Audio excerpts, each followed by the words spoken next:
Dahil marami tayong nakuha talong, iluluto natin ito. Ganito ang style ko ng pagluto. Babalatan ko na lang. Tortang talong ang iluluto. Babalatan lang ng filler.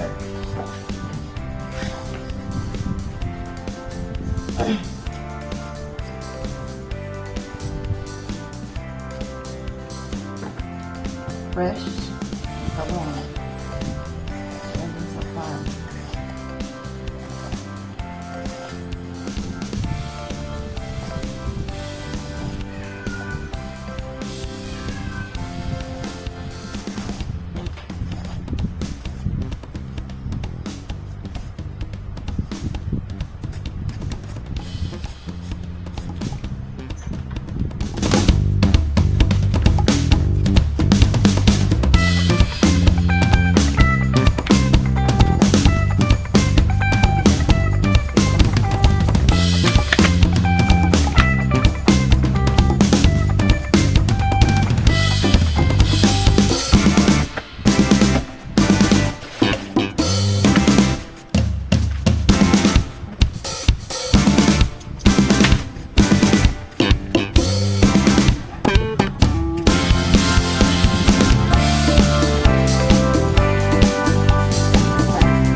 Dahil torta yung gagawin natin. Ako hindi ko na nilalaga. Ginaganito ko lang.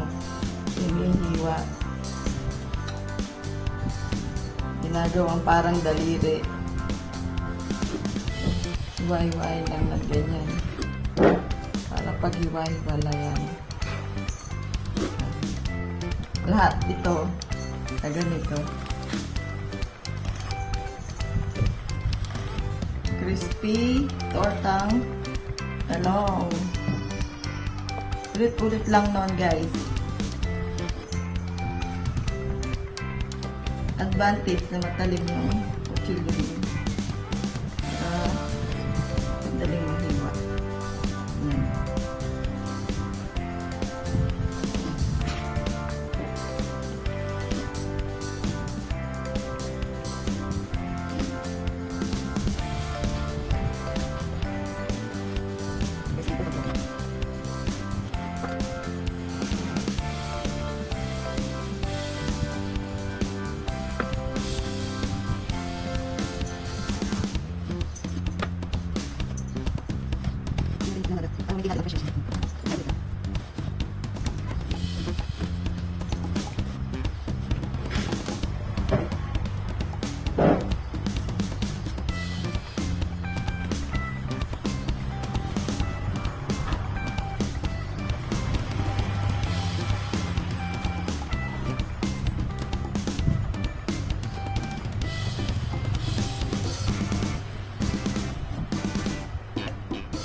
tortang talong, syempre, itlog muna.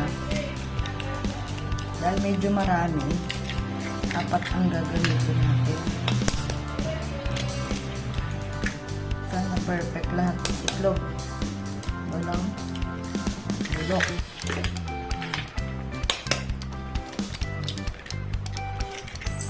Tapos, bit natin. Lagyan natin ng pepper.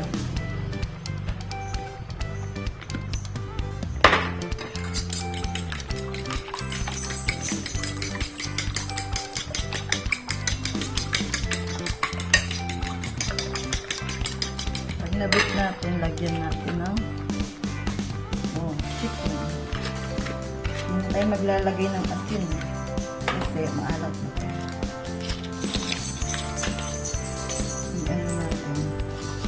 Fritter para madali na po na.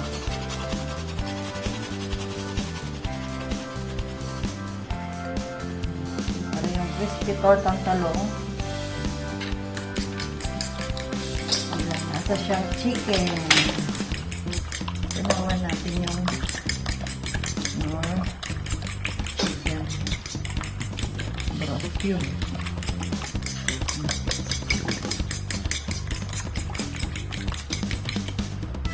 Tapos na lahat na tunaw na, set aside muna natin. Gagawa tayo ng pang dip para maging crispy fry. Crispy. Una, flour. Tansyan na lang natin. Dagan natin. Natin siya marami. Tapos, cornstarch.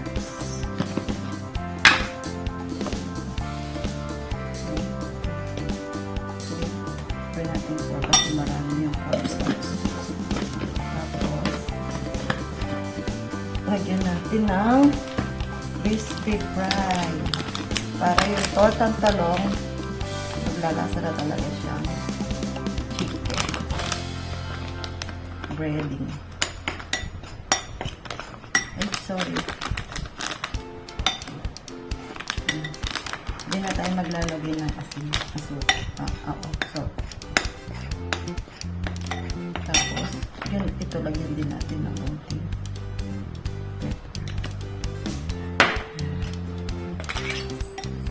Mix.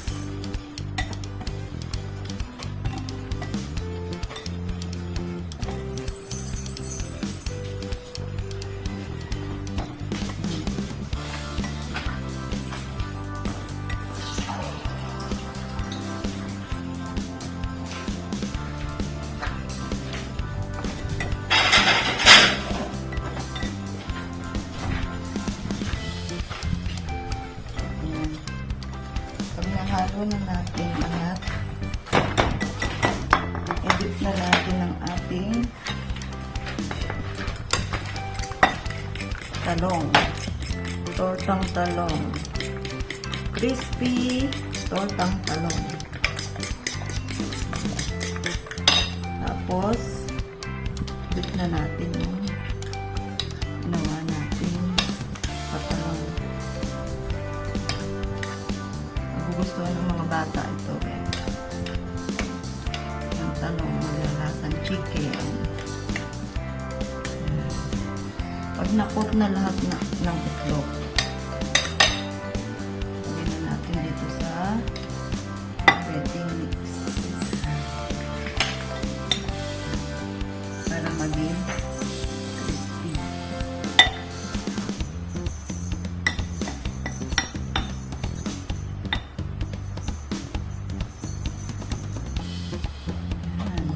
Isa na tayo. Tapos ulit-ulit lang.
Prito muna natin. Wait lang sa kalalabasan kung anong tsura. Lutuin na natin. Init na yung mantika.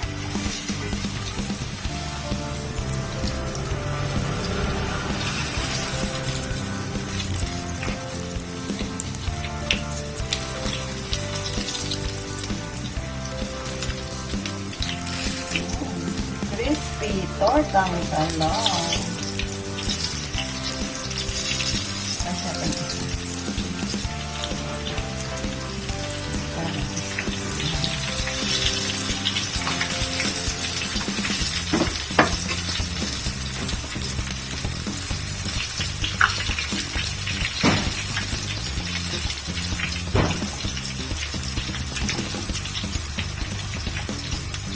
Hindi natin mag-brown.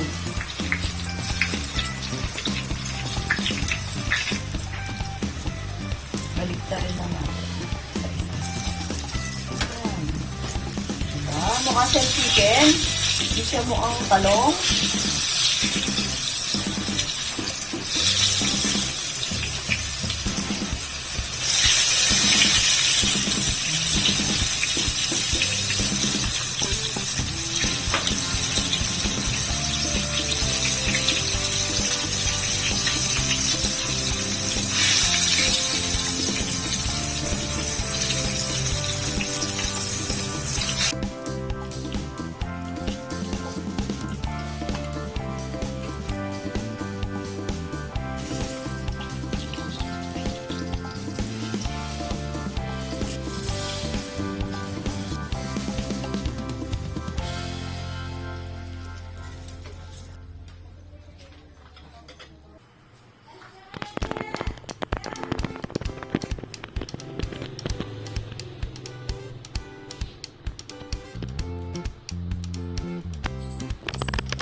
Luto na po ang ating crispy fried tortang talong.